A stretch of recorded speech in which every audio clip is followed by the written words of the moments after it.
안녕하세요. 저는 올해로 34살이 된 여자입니다. 결혼한 지 1년 만에 지금은 돌아온 싱글이 돼서 새로운 출발을 준비하고 있습니다.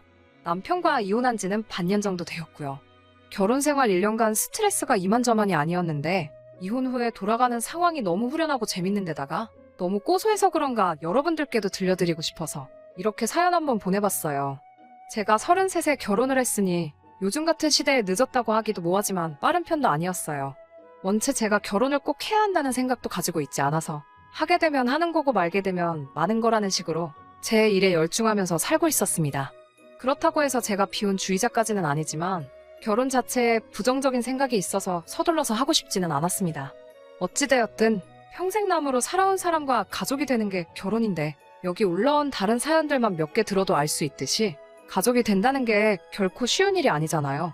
제가 제 배우자만 좋다고 해서 꼭 행복하리란 보장이 없는 데다가 의견 충돌로 일어나는 스트레스 같은 걸 감당할 자신이 없었어요. 엄마는 그런 저를 보면서 제 생각이 틀렸다고 나이 먹으면 저도 생각이 달라질 거라고 했는데 그런 생각이 한 번도 변한 적은 없었어요. 그런데 제가 한두 살 나이를 더 먹게 되고 나이 먹어가면서 회사 일에 열중하다 보니 점점 꾸미는데도 관심이 떨어지고 하니까 제가 진짜로 결혼을 못하게 되는 건가 싶어 엄마도 안달이 나셨었나 봐요. 어느 날엔가 저한테 아는 사람을 통해서 선자리 비슷한 걸 만들어놨다고 하시며 워낙에 간곡하게 부탁하시길래 한번 져주는 척하면서 그 자리를 나가게 되었어요. 그때 만난 사람이 저의 전남편이었죠. 저도 제가 그렇게 결혼하게 될 거라고는 상상도 못했어요. 결국 안 좋게 끝난 제 결혼에 엄마는 그때 자기가 서두르지 않았으면 적어도 저한테 이혼한 여자라는 딱지가 붙지 않았을 테니 매번 제게 미안하다고 사과를 하시지만 저는 그렇게 크게 신경 쓰지 않습니다. 소개 자리에 나온 사람은 저보다 4살 연하의 남자였습니다. 소개 자리에 나가서야 그 사실을 알게 되었고 저보다 어린 남자라고 제가 부족하다거나 한 것도 아닌데다가 그때도 등 떠밀려 나온 자리다 보니 잘 해보려는 의지가 없어서 그냥 그 자리가 끝나면 정중하게 거절할 요량으로 나갔었어요. 남편과는 간단히 자기소개를 주고받고 대화를 나누는데 당시 남편도 별로 의욕이 없어 보이더라고요. 그때는 막연히 제가 자기보다 나이가 많은 여자라 실망했는가 보다 싶어 기분이 썩 좋지만은 않았는데 사실은 그게 아니었어요. 어쩌다가 그런 대화가 오고 간지는 모르겠는데 그냥 식사가 끝나고 원래 계획했던 대로 남편에게 제가 먼저 말을 걸었어요. 저는 사실 별 생각 없이 나온 자리고 처음부터 거절할 생각으로 나왔다는 이야기를 꺼냈는데 남편도 저와 같은 생각이더라고요. 사실 자기도 결혼 생각은 딱히 없는 사람이고 남편의 부모님이 통사정을 하는 바람에 등 떠밀려 나온 자리라고 말을 하더라고요. 홀어머니의 외동이라서 자꾸 자기의 결혼을 서두르신다며 부담스럽다는 이야기를 꺼내면서 자기는 결혼을 서두르고 싶지 않다는 의사를 확실하게 밝혀왔어요. 어쩌다 보니 서로의 결혼관에 대해서 이야기가 오고 가게 되었는데 저랑 생각도 비슷하고 말도 잘 통해서 식사가 끝나고 근처 카페로 가서 마주 앉아 이런저런 이야기를 나누게 되었습니다. 오히려 식사 자리에서보다 훨씬 많은 대화를 주고받았는데 말도 잘 통하고 생각까지 비슷하니 오히려 선자리에서보다 카페에서 둘이 보낸 시간이 더 선자리처럼 느껴지더라고요.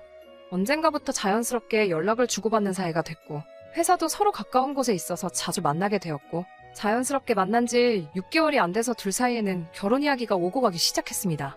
저와 비슷한 결혼관을 가지고 있었기에 눈치 보듯이 의무적으로 양가에 효도를 하는 건 싫다던지 결혼을 하게 되면 양가에 얽매이지 않고 둘이서 알콩달콩이 잘 살았으면 좋겠다는 이야기가 오고 가니 이 남자라면 결혼을 해도 되겠다는 생각이 들었어요. 결혼 준비를 하던 과정에서 시어머니 쪽에서 한두 가지씩 불만을 이야기하기 시작했어요. 저는 제 결혼을 진정으로 축하해줄 수 있는 사람만 불러 소규모의 결혼식을 생각하고 있었는데 시어머니 쪽에서 여태 축의금으로 나간 돈이 얼마인 줄 아시냐며 그걸 다 회수하려면 무조건 크게 해야 한다고 성하시더군요. 막상 결혼식에는 그렇게 많은 사람들이 오지 않아서 식사비로 헛돈이 나가기는 했지만 그 정도는 결혼 후 있던 일에 세 발의 피도 되지 않았습니다. 신혼집을 마련할 때도 크고 작은 소동이 있었어요. 결혼 자금으로 쓰려고 모은 돈은 아니지만 아무튼 남편이 준비한 돈보다 제가 준비한 돈이 더 많았어요. 당연히 제가 남편보다 회사 생활도 일찍 시작했고 나이도 더 많았기 때문에 모아둔 돈이 차이가 나는 건 당연하다는 생각이었습니다. 어차피 가족이 될 건데 누가 더 내고 누가 덜 내고 그게 뭐가 중요한가 싶었습니다. 남편이 가진 돈은 4,500 정도였고 나머지는 제가 모은 돈과 대출을 섞어서 준비하게 되었어요. 회사가 서로 가까운지라 경기도권이기는 하지만 회사가 있는 곳까지 대중교통이 잘 되어 있는 아파트를 전세로 들어가기로 했습니다. 비교적 신축인데다가 전세금 2억 정도로 들어갈 수 있는 곳 중에서는 주변 인프라도 잘 되어 있고 해서 내린 결정이었죠. 막상 대출을 받으려니 이자 내는 게 아쉬워 남편 쪽에서 좀 더 지원을 받았으면 했지만 남편은 지금 신세지면 괜히 나중에 손 벌릴 수도 있고 그렇게 되면 그때 가서 할 말이 없으니 이 부분은 우리가 감내하는 게 어떻겠냐 하더라고요. 시댁이 형편이 넉넉한 것은 아니라 노후자금이 확실히 마련되지 않은 상황이란 걸 알았기에 그 말이 이해가 가더라고요. 그런데 저희가 들어갈 집 가지고 시어머니 쪽에서 싫은 소리를 하시더라고요. 저희가 알아본 신혼집이 2억이라는 사실이 굉장히 언짢으셨던 것 같습니다. 시댁 근처에 전세 6천짜리 연립을 추천하시면서 이 정도만 해도 아무 지장 없이 살 텐데 이제 막 시작하는 신혼부부가 무슨 30평짜리 신축으로 들어가냐며 노발대발 하시더라고요. 예단을 생략한 이유가 이런 사치를 부리려고 그런 거냐며 성하셨습니다. 돈 한 푼 보태주시지 않았으면서 그런 말을 하시는 게 솔직히 이해가 가지 않았고 저도 철들고 난 후에 주택이나 빌라에서 살아본 적도 없었기 때문에 미안하지만 시어머니 뜻에는 따를 수 없겠다고 남편에게 이야기했더니 그 부분에는 남편이 제 편을 들어주면서 일단락되었습니다. 결혼 전에는 저보다 어리고 시어머니 말에 꿈쩍도 못하는 것 같아서 걱정했는데 그래도 중심 잡을 때는 중심을 잡아주는 것 같아 그 모습이 든든해 보였었어요. 그런 모습은 신혼 초반에는 변하지 않았어요. 한동안은 아침에 출근 준비를 하느라 바쁜 와중에 매번 시어머니한테 전화가 왔습니다. 우리 아들 아침밥은 챙겨줬느냐? 소화를 잘 못하니 누룽지 같은 걸 끓여주면 잘 먹는다. 계란 후라이라도 하나 해주거라. 이런 식으로 매일 아침마다 전화를 하셨어요. 신혼집이 대중교통이 좋기는 하지만 거리가 멀어져 출근하는 시간이 길어졌기 때문에 아침에 바쁜데 도무지 아침을 챙겨 먹을 시간도 안 됐습니다. 거기에 제가 아침밥을 꼭 챙겨 먹는 스타일도 아닌지라 그런 전화가 저에겐 큰 스트레스로 다가왔습니다. 그렇게 아침마다 시어머니 잔소리에 시달리다가 남편에게 아침밥을 먹고 싶으면 너가 알아서 챙겨 먹으라 했더니 그 자리에서 바로 시모에게 전화해 한 소리 하더라고요. 그런 식으로 항상 제 편을 들어주는 모습에 저는 제가 생각해오던 이상적인 결혼 생활을 하게 될 것 같았습니다. 그때까지는 이런 일이 벌어질 거라 전혀 생각해 본 적도 없어요. 시어머니 인생은 시어머니의 인생이고 양가에 똑같이 생활비 정도만 지원해드리면 되지 않겠냐고 했던 남편의 말은 신혼생활을 시작한 지 3개월 만에 돌변하고 말았어요. 어느 날이었어요. 남편이 심각한 얼굴을 하고 긴히 나눌 이야기가 있다며 저를 부르더라고요. 무슨 일이냐 물어봤더니 시어머니께 드리는 생활비를 조금 올리면 어떻겠냐고 물어보더군요. 그게 무슨 뜻이냐 물었더니 시어머니가 건강이 안 좋아지셔서 일을 그만두고 싶어 하신다고 하더라고요. 그래도 아직 환갑도 안 넘으셨고 식당 일이긴 해도 멀쩡히 다니시는 직장이 있는데 무작정 그렇게 하라고 할 수는 없잖아요. 어디가 안 좋으시냐 물어봤더니 요즘 눈도 침침하다고 하시고 허리가 아프다고 하신다고 하더라고요. 그 소리를 들으니 조금 그래서 그 나이 때 어르신들은 원래 눈도 침침하고 허리도 안 좋으신 게 당연한 거라고 차라리 일을 조금만 줄이시고 우리가 양가에 달마다 30씩 보내는 생활비를 50씩으로 올리면 서로 공평하지 않겠냐고 대답했지요. 그랬더니 남편이 저에게 너는 어떻게 그렇게 계산적일 수가 있냐고 다른 사람도 아니고 우리 어머니 이야기인데 제가 그렇게 나올 줄은 상상도 못했다고 했습니다. 그래놓고 하는 말이 우리 집은 아버지도 계시고 두 분 다 일을 하고 계시니 솔직히 말하면 시어머니께 더 잘해드려야 하는 게 맞지 않느냐며 굳이 친정에도 생활비를 드릴 필요가 있냐고 화를 냈습니다. 공평하고 말고를 떠나서 저는 이런 식의 의견 충돌이 제가 결혼을 가장 하기 싫었던 이유 중 하나였기 때문에 딱 잘라 그렇게는 해줄 수 없고 이 이야기는 두 번 다시 하지 않겠다고 말하며 제 고집을 꺾지 않았습니다. 제 말을 이해했는지 남편은 그 뒤로 따로 시어머니 생활비 문제로 더 이상 말을 꺼내지 않길래 그냥 이렇게 넘어가는가 보다 싶었어요. 그렇게 한두 달쯤 지났나 봅니다. 남편이 할 이야기가 있다며 퇴근 후에 어디로 오라고 주소를 하나 찍어주더라고요. 위치가 시댁 근처였어서 조금 쎄한 느낌을 받았는데 역시나 그 자리에는 남편과 시어머니가 미리 만나서 저를 기다리고 있었습니다. 무슨 일이냐 물으며 자리에 앉는데 남편은 대뜸 저에게 시어머니 봉양 문제에 대해서 말을 꺼내더라고요. 생활비 정도의 할도리만 한다면 부모 자식의 삶은 각자 따로 사는 삶 아니겠냐며 그동안 제게 해왔던 말들이 무색하게 남편은 이제 어머니가 노쇠하시고 힘에 부처하시니 제가 회사를 그만두고 시어머니를 제가 모시는 게 좋겠다는 이야기를 꺼내더군요. 무슨 소리를 하는가 어이가 없어서 아무 대답도 안 하고 있는데 시어머니가 나서서 하는 말은 더 가관이었습니다. 너네가 신축 아파트 생활도 1년이나 했으면 충분히 한 거라고 허용과 사치는 그만 부리고 이제 지금 살고 있는 그 아파트 전세를 빼서 아예 시댁으로 들어와서 살라고 하더군요. 그러면서 나이가 34시면 이미 노산이라면서 하루라도 빨리 아이를 가져야 하지 않겠냐는 말까지 꺼냈습니다. 전세금을 전부 빼면 제가 5년 정도 일해서 벌 돈이 수중에 생기는 거고 그러면 당장 일을 안 해도 되는 것 아니겠냐고 저를 설득하려 하시더군요. 집도 작아지니 둘이서 하면 집안일도 금방 끝날 것이고 같이 살다가 아이가 생기면 번갈아 가면서 아이를 보면 되니 저한테도 좋은 조건이 아니냐고 했어요. 아직 아이를 가질 생각도 없다는 사실을 말씀드리니 자기가 애를 봐주겠다는데 그게 무슨 말도 안 되는 소리냐고 대본에 대답하시더군요. 아이를 봐주면 제가 시모에게 달마다 200만 원은 줘야 하는데 집안일을 같이 하는 대신 공짜로 봐주는 거라며 저보고 그렇게 계산적인 애가 이런 계산은 왜 이렇게 하질 못하냐고 궁시렁대시더라고요. 그래도 남편의 어머니이니 최대한 정중하게 거절을 하려고 했는데 듣다 하니까 머릿속에서 뚝 하고 이성의 끈이 끊어지는 소리가 들리는 것 같았어요. 곧바로 시어머니에게 한마디 했죠.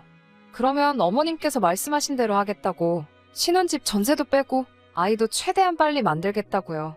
단 저는 회사도 그만두지 않을 거고 시댁으로 들어갈 생각은 추호도 없다고 말했습니다. 남편이 제 말에 반박을 하면서 그러면 애는 누가 보고 그 비용은 어떻게 감당할 거냐며 어머니가 시키는 대로 하자고 말을 했어요. 저는 남편에게 넌 조용히 있어 하며 손에 들고 있던 물컵을 들어 남편 얼굴에 끼얹어버리고 시어머니 보는 앞에서 따박따박 제가 하고 싶은 말을 했습니다. 전세를 빼면 신혼집에 각자 들인 돈만큼 정확하게 나눠 따로 통장 관리를 할 거고 시댁으로 들어가는 게 아니라 친정으로 들어가는 게 맞다고 말했어요. 친정이 우리 두 사람 회사에서도 더 가깝고 집도 훨씬 더 크고 빈방도 많으니까요. 그리고 아이는 친정엄마가 돌보실 테고 저는 회사를 계속 다닐 수 있으니 그게 더 이득이 아니겠냐고. 그리고 그렇게 되면 친정의 생활비까지 포함해서 한 달에 300씩 드릴 거라고 했죠. 시어머니는 얼굴에 물을 맞고 상황 파악을 못하는 남편은 신경도 쓰지 않고 제 말이 끝나자마자 지금 우리 아들을 대릴 사위를 만들려고 하는 거냐며 발악을 하시더군요. 저는 할 이야기 다 끝났으니 그게 싫으면 그냥 이혼할게요. 하고 자리에서 일어났습니다. 나가기 전에 목이 타서 물 한 컵을 더 따라 마시고 나왔는데 제가 컵을 손에 쥐는 순간 시어머니가 그 모습을 보고 움찔하시더라고요. 아마 제가 시어머니한테도 물 한 컵 끼얹으려고 했나 싶으셨나 봐요. 그날 저녁 저보다 늦게 돌아온 남편은 앞뒤 다 자르고 사과 한마디 없이 제 앞에서 화를 내더군요. 어떻게 사람 많은 곳에서 그런 망신을 주냐며 그리고 어떻게 자기 어머니한테 그럴 수 있냐면서요. 입장 바꿔 장모님이 같은 상황이라면 자기는 그렇게 했을 거라고 말도 안 되는 소리를 하더군요. 남편에게는 그렇게 엄마가 좋으면 너 혼자 나가서 너네 엄마랑 살라고 소리치고 남편을 집 밖으로 내쫓았습니다. 남편은 끝까지 시어머니 봉양하기를 포기하지 않았고 그렇게 서로의 의견을 조율하지 못한 채 한 달 뒤에 저희는 합의하에 이혼을 하게 되었습니다. 결혼할 때 들었던 비용은 전세금을 빼서 처음에 들어간 돈 그대로 똑같이 나누었어요. 저는 다시 친정으로 들어가게 되었고 그 뒤로는 시댁이나 남편과는 따로 연락을 한 적이 없습니다. 하지만 이렇게 모든 일이 끝이 났다면 제가 이 사연을 보낸 이유가 없겠죠? 우연히 얼마 전에 남편을 만날 일이 생겼는데 그때 알게 된 사실이 너무 재밌어서 말이죠. 그리고 오늘 제가 이 사연을 보낸 이유이기도 합니다. 평소에 잘 안 차고 다니던 손목시계가 있었는데 아무리 찾아봐도 없더라고요.